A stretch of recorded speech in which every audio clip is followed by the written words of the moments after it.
necháme.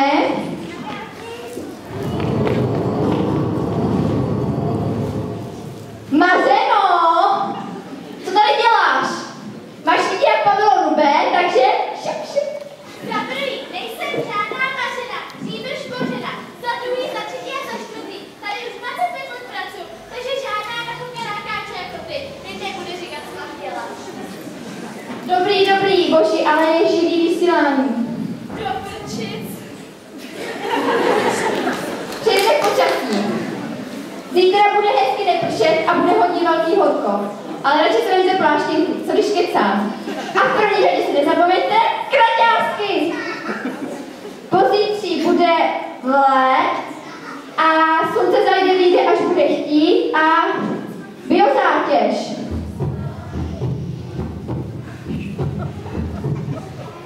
Bude malá, ale taky velká.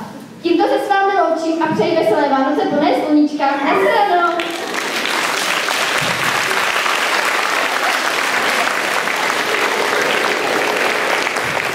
Tímto se s vámi loučíme.